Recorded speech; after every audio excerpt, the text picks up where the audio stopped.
the other thing that she said is she's upset, with me for some things that happened when she was a child Uh-huh. that I had never known was a problem before. And I'll walk you through what happened because this is, uh, her mother and her went to a party, and it was a late night party. They were out late. I didn't go. And the party was way out in Upland. We were living in View Park, California at the time. And they were out very late. Okay. So, I had went to bed already, and I had an alarm, system. And I also had a garage door that you could hear it all over the house when the garage opened. Yeah. So I went to sleep. I did not hear the garage door open, but I did hear the alarm go off. We have an alarm that lets you know when there's any entrance from an outside source. Okay. So I didn't hear the garage, but I heard the alarm. So I did what any federal agent does is I grabbed my weapon Mm-hmm. and I had it behind my back. She comes, her mom was still down in the car doing something. She comes up and I'm calling out. I'm like, is that you? Is that y'all? And she comes in and I see her standing there and I was like, oh, it's you. How was the party? I still got the gun behind my back because Yeah. I knew they weren't home yet and I knew it could be them. So, but I was prepared in case it wasn't.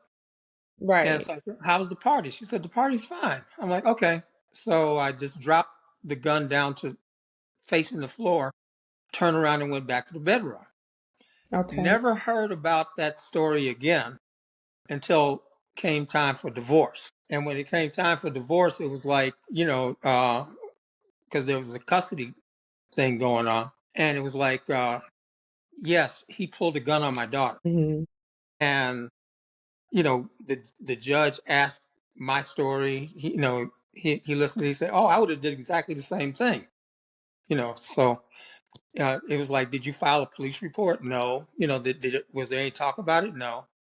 And Yeah. this was something that I just felt like was a regular divorce tactic where you need to show that the guy is somehow dangerous if you're trying to get custody.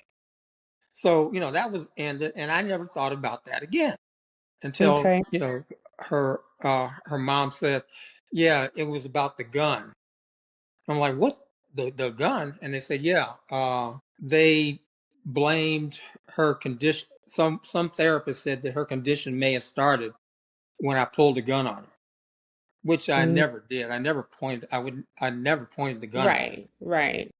But it was late. She was just waking up. The defense attorney and her mom might have said, "Hey, remember when he pointed a gun at you?" And that might have gotten lodged in Like a her. trigger or Yeah, lodged. That might have been the way she remembered it.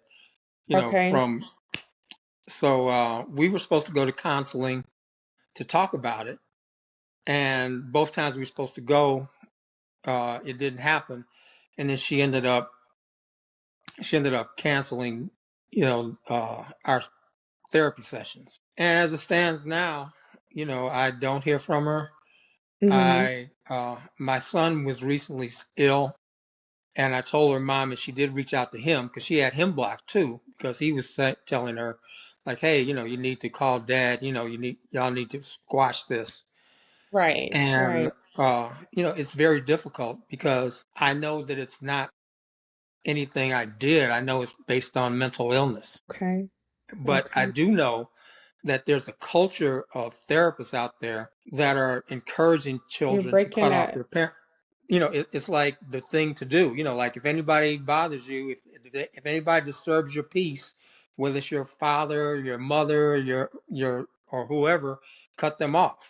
And that seems to be the prevailing way of thinking these days. Not work it out, cut them off. And that's where unfortunately I stand now.